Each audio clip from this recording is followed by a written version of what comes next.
Bonjour Mathilde Terrier. Bonjour Mathilde. Que s'est-il passé de notable le 8 décembre? Au sommaire, un très beau port de tête, un choc pour toute une génération et une inauguration en grande pompe. Mais d'abord, on commence avec le 8 décembre 1970. Julia, est-ce que vous faites des choses particulières pour les fêtes avec vos cheveux? Ah oui, alors je joue avec mes cheveux, je les attache, je les boucle. Eh bien, très bien, parce qu'en 1970, on vous donnait des idées pour se coiffer pour les fêtes. Thème de cette présentation, une réception dans le monde. Continents et pays y sont représentés. Les perruques et postiches participant à l'élaboration de coiffures structurées comme on a rarement l'occasion d'en porter sont fort prisées en l'occurrence. Et puisque tout est permis en ces soirs de fête, les maquillages les plus fous sont autorisés. C'est magnifique. Ça, l'effet C'est boule pour de le 31 Noël. décembre, c'est pour Mardi Gras, votre truc là? C'est pour tous les Vraiment, jours. c'était à l'approche des fêtes, on conseillait ça aux femmes. Non. C'est Écoutez, pas je vais quelle je vais en femme peut- parler à Jean-Luc et Eric, mes deux coiffeurs. Ben voilà. On enchaîne avec le 8 décembre 1980 et c'est une journée dont tous les fans des Beatles se souviennent. Mathilde. Oui, ce jour-là, l'émotion est immense pour toute une génération. Moins de 2 heures après le meurtre de John Lennon, ses fans sont descendus dans la rue.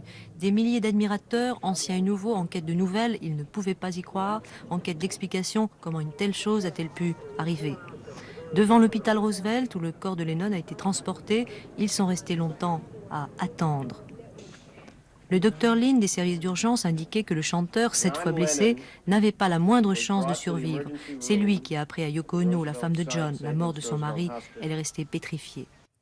John Lennon, qu'on va voir ici 8 ans avant le drame aux côtés de Yoko Ono, est assassiné par un fan à New York, juste devant chez lui. À 40 ans, donc, l'ex-Beatles disparaît brutalement.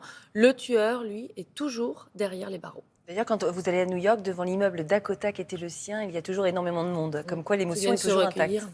Il y a un autre 8 décembre qui a retenu votre attention, c'est celui de 1977. Oui, et c'est un jour qui va changer le quotidien de milliers de Français, puisque c'est quoi? C'est l'inauguration du RER.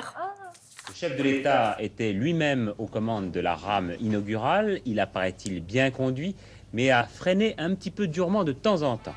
Voilà, alors on a tous les détails. L'idée, je cite, c'est de mettre de l'ordre dans le bordel. Alors ce n'est pas moi qui le dis, c'est Charles de Gaulle qui avait eu l'idée du RER et avait eu cette phrase justement à ce moment-là. Le 8 décembre, donc le RER A et le RER B sont reliés. Alors vous allez me dire, c'est bien trop parisien cette info. Un peu. On s'en moque. Eh bien non, parce que ça donne lieu à quoi? Ça donne lieu à ça. Alors, pas la chanson de Florent Pagny, c'était en 2000. Non, ça donne lieu à Châtelet-Les-Halles, évidemment, la plus grande gare souterraine du monde. Et pour fêter son ouverture au public, attention, grosse bamboche.